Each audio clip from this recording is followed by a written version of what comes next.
Jadi kadang-kadang kita berkawan tuh ada tujuan agama, ada tujuan dunia.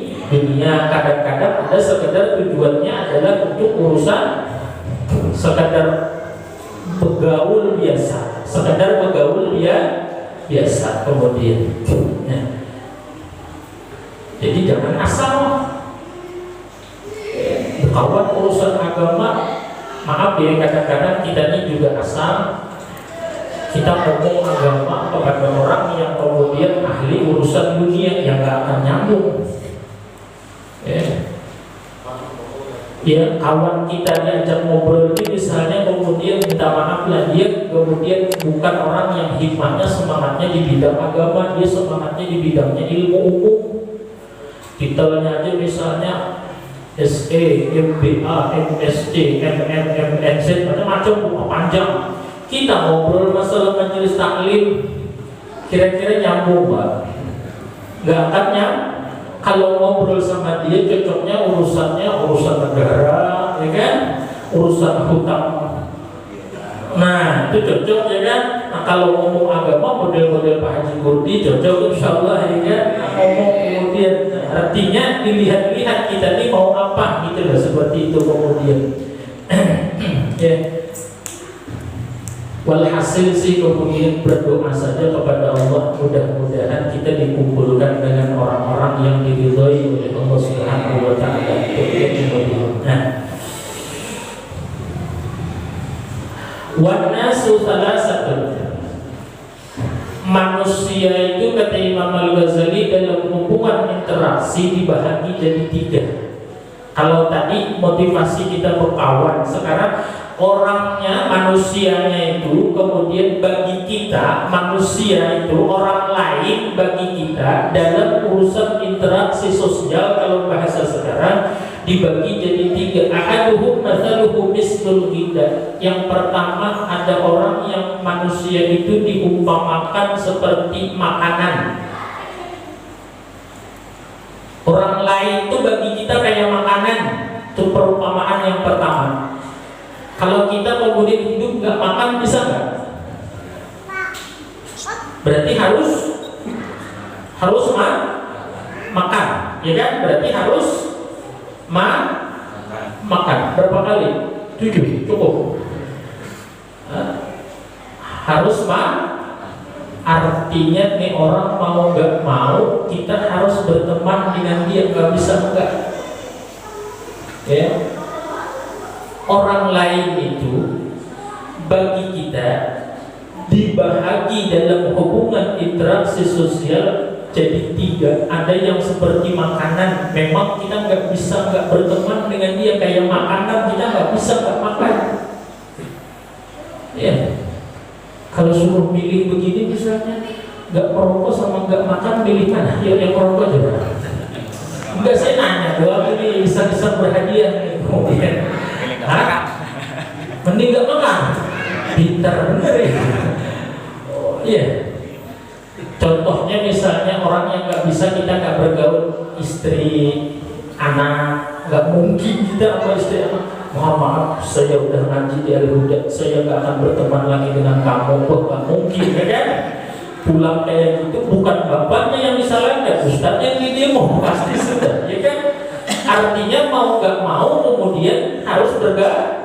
Istri, keluarga, ya, termasuk kalau penuntut ilmu misalnya kayak di pesantren, kemudian ada gurunya. Artinya nggak mungkin kalau kemudian di pesantren nggak ada gurunya, murid semua, nggak mungkin. Artinya, atau misalnya suami dengan istri nggak mungkin, ayah dengan anak nggak mungkin, harus bergaul. Itu mislul ghidha kata Imam Al-Ghazali, seperti makanan yang kita nggak bisa nggak bergaul. Ya, paham dulu ya. Nah, yang kedua kata Imam Al-Ghazali, wal akhar mathaluhum mislud dawa. Ada orang kemudian yang diumpamakan seperti obat. Kalau pertama kayak makanan, kita nggak mungkin menghindar. Kita perlu, harus, kudu. Nah, bahasanya tuh. Ya, yang kedua kayak obat. Coba hari-hari dengan obat nah. Coba hari-hari minum obat kemudian kemudian bukan sehat, ya kan? Hari-hari makan obat mah pagi 3, siang 3, malam 3. Besok insya Allah pengumuman di musola Al-Huda. Kan? Inna lillahi wa inna ilaihi raji'un. Artinya apa? Kita sama orang ini pas lagi ada perlu saja berkawannya. Maksudnya yang perlu itu ya tadi. Oh saya mau majelis taklim. Ya kalau mau majelis taklim teman saya Ustaz Saryono, Pak Haji Kurdi, kemudian. Kenapa? Karena tadi ingat rumusnya, kalau mau keluar urusan agama, cari kawan yang sama-sama satu tujuan urusan agama. Tapi tiap hari lah kawan Pak Haji Kurdi sama Ustaz Saryono lah. Kan kayak obat. Jadi manusia itu bagi kita masing-masing sama. Ada yang kayak makanan, kita nggak boleh nggak mau harus bergaul.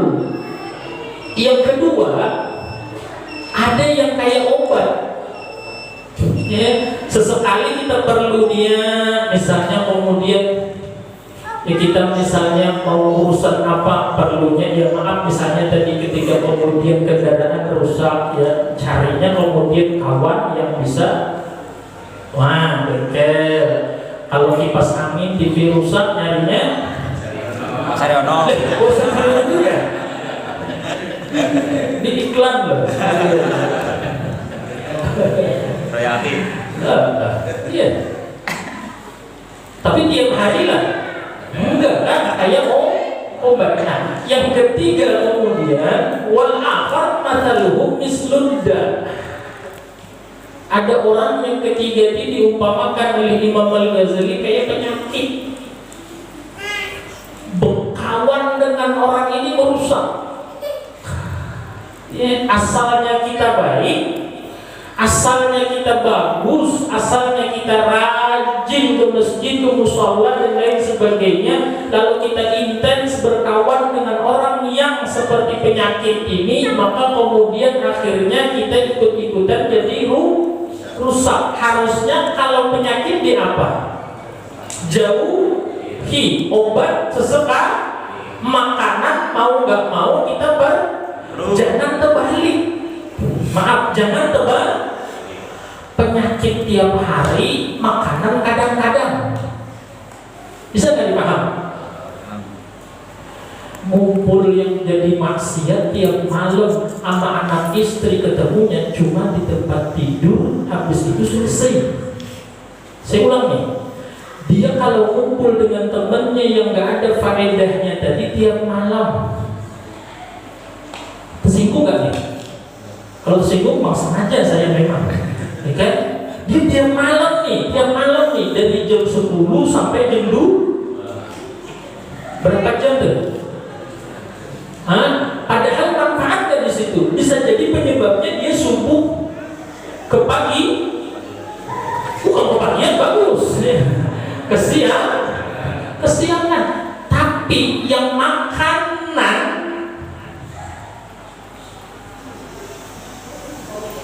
dia kemudian ketemunya begitu pulang anaknya tidur, begitu bangun karena kesiangan anaknya berangkat sekolah, dianya kerja, dia pulang maghrib anaknya kemudian les, selesai isya dia berangkat ke temannya tadi, anaknya pulang tidur lagi.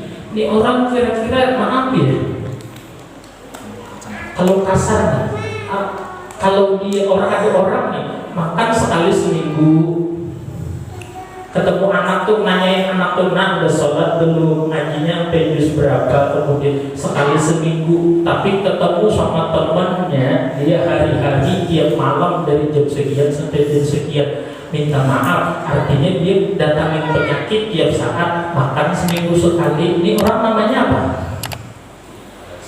Coba pikir coba, jangan-jangan kita sendiri yang begitu, ya kan?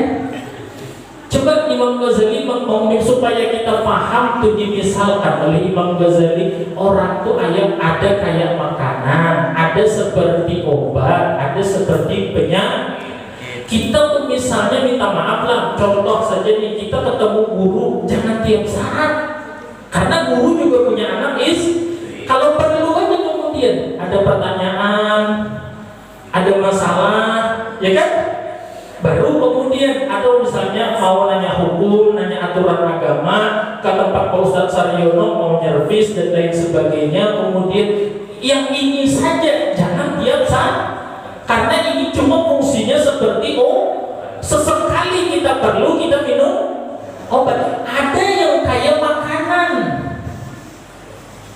Anak istri keluar, ada orang dia telepon orang tuanya itu berapa bulan sekali, tapi dia bisa ketemu sama temannya itu sehari 3 kali loh.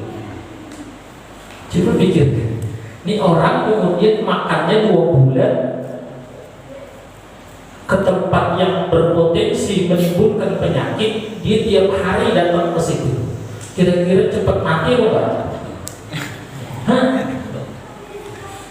Sudah makan enggak, senang datangnya ke tempat-tempat penyakit. Ya Allah, makanya itu kalau nggak ada ilmu, kita ini menyebutkan sesuatu itu terbalik-balik.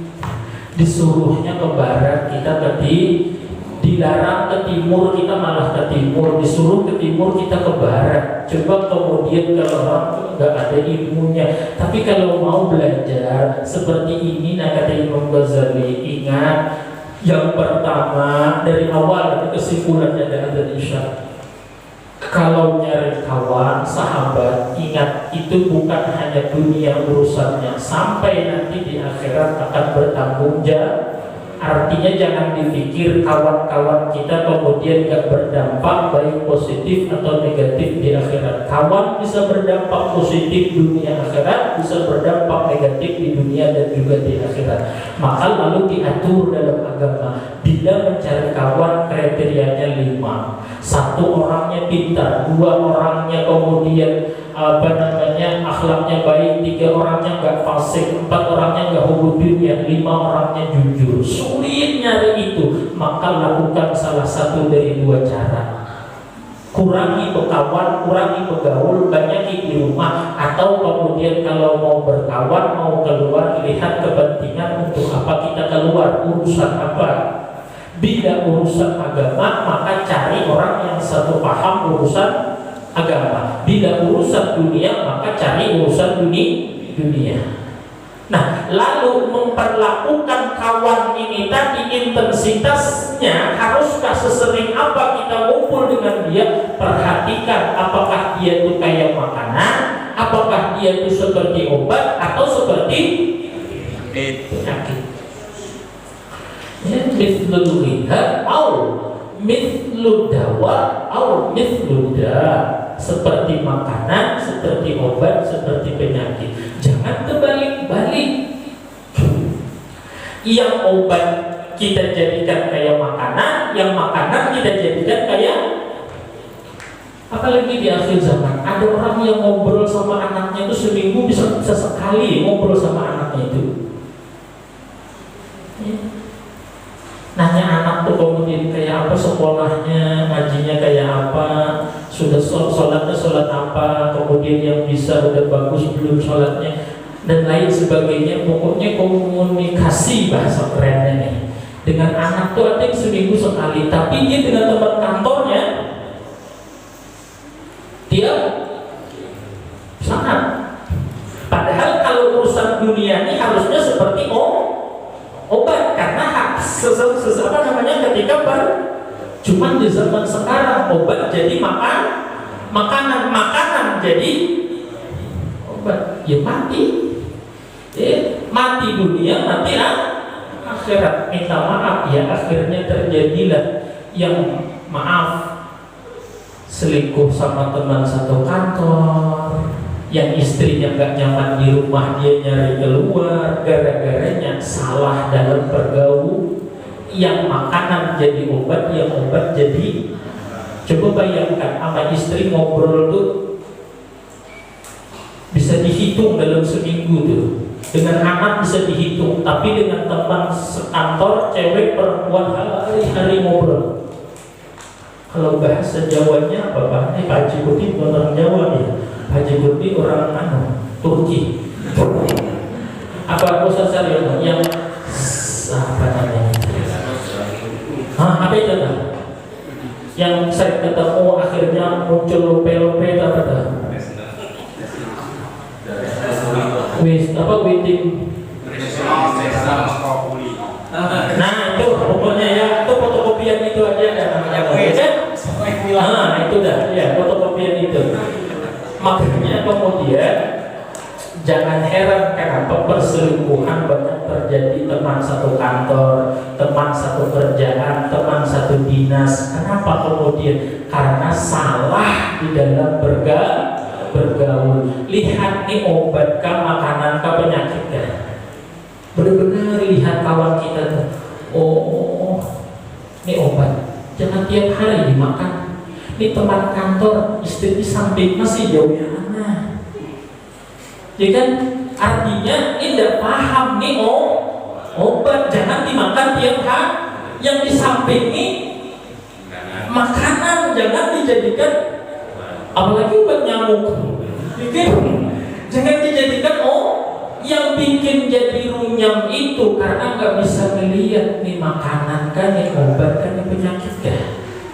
Tapi jangan diumumkan, melihat orang nggak boleh penyakit, wah nggak usah itu. Kemudian di dalam hati kita, oh kalau ini dekat dengan dia ini terlalu dekat penyakit. Tapi kalau sekedar nongkrong sesekali boleh nggak, kata Imam Ghazali tadi. Tapi jangan sampai kita ikut terpengaruh.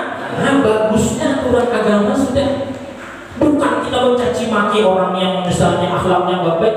Kalau memang harus nongkrong sesekali, yo ayo. Tapi syaratnya kata Imam Ghazali, jaga jangan sampai kita terpengaruh dan jangan sampai kita jadi korban. Cuma ingat itu penyakit. Kalau sering-sering didatangi, kita bisa ikut sakit.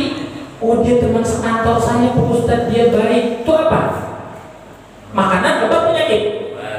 Kalau teman kantor penyakit, ya jangan kerja lagi kan. Teman kantor, obat. Kalau obat, ketika memang perlu ya kumpul, selesai kantor urusan selesai. Ini ada cerita pulang bareng, ada cerita makan malam. Ya, coba yang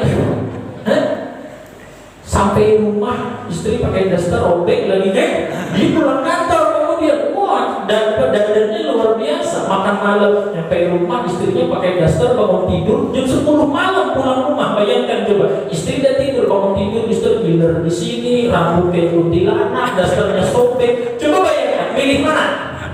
Pilih istri. Saya bilang goblok kalau pilih istri. Artinya apa? Penyebabnya salah gaul. Salah gaul jelek loh. Ya, paham tapi ya?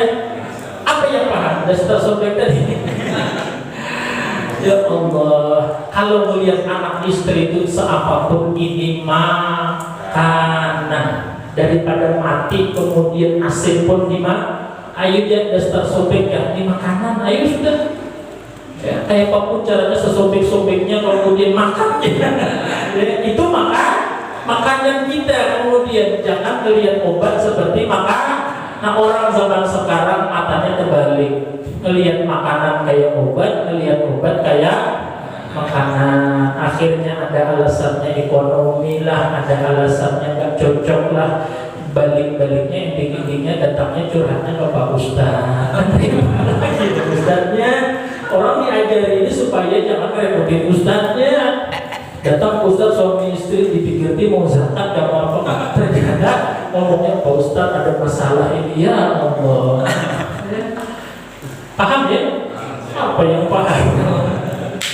Ya, dilihat-lihat kalau kita mau bergaul ya. Untuk teman kerjaan saya, anak buah saya, bos saya, sekalipun bos itu bukan makanan, itu. Nah, kalau istri dimakan.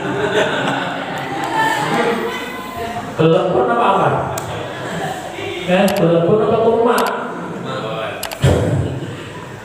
Mumpung ingat ya, mumpung ngomong telepon nih, saya menghimbau kepada orang yang ikut jamaah pengajian saya dimanapun, gak usah ikut komentar urusan-urusan kayak gitu.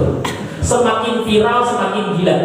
Kalau kita ikut komentar makin tambah viral ya. Jangan ikut gila telepon dibandingkan sama rumah. Nah gara-garanya orang kita ini ikut-ikutan komentar, akhirnya jadinya rame. Coba kalau dia memposting itu biarin aja, nggak akan rame. Masa iya kalau dibandingkan sama kurma, lalu akhirnya macam-macam muncul. Dikasihnya kelepon peci, dikasihnya kelepon surban, ditulisnya kelepon Islami. Ya, gak usah ikut-ikutan ya, gak usah ikut-ikutan. Bila ada persoalan yang sepele yang gak masuk akal kemudian rame, jangan ikut-ikutan. Paham? Gak usah, nanti malah ikut memviralkan, kita malah senang. Saya khawatirnya ini ulah-ulah buzzer yang memang dibayar untuk memecah belah umat Islam. Kita gak tahu ini dunia Dani nih. Istrinya Dani coba. Maya. Maya maksudnya gitu loh. Dunia Maya, kita nggak tahu dibayarnya buzzer nih bikin kayak gini biar rame. Siapa yang berantem? Sesama Islam. Gara-garanya cuma telepon sama umat. Masya Allah, kalau salat yang sama telepon, makan teleponnya. Kalau perlu talim ini telepon ada apa-apa kemudian ya kan, usah ikut-ikutan kemudian ya, paham ya? Ini kemana kak telepon ini bahasanya kemudian? Tadi bahasanya apa? Ada makanan, ada obat, ada penyakit. Kalau orang tua apa? Orang tua apa? Obat. Obat. Orang tua obat apa makanan? Penyakit ya? Oh, makanan kan penyakit tuh dia benar. Orang tua apa? Makan. Jangan sampai kemudian chatting dengan kawan berhari-hari, orang tua nelpon sebulan sekali nggak bisa. Paham dan maksudnya? Ini maka sehebat apapun anak tetap dia perlu kepada orang tua. Nggak akan bisa anak ini sesukses apapun, sepintar apapun, tetap dia perlu orang tuanya. Kenapa? Orang tuanya kayak makanan. Kita susah perlu orang tua, kita senang perlu orang tua, kita kaya perlu orang tua, kita miskin perlu orang tua. Jadi apapun kita orang tua tetap seperti makanan kemudian. Insyaallah mudah-mudahan Allah Subhanahu wa taala jadikan ilmu yang kita tuntut ilmu yang berkah manfaat. Ya, artinya Islam itu bergaul pun ada tuntunannya. Ya, kita sudah paham ilmunya. Jadi kalau mau bergaul, lihatnya saya berlakukan kayak makanan, kayak obat atau ini penyakit. Kemudian lihat-lihat supaya kemudian selamat dunia wal akhirat. Mudah-mudahan Allah beri nikmat ikhlas, memberi nikmat istiqamah dalam menuntut ilmu dan taat ibadah kepada Allah Subhanahu wa taala. Mudah-mudahan Allah karuniakan kepada kita husnul khatimah.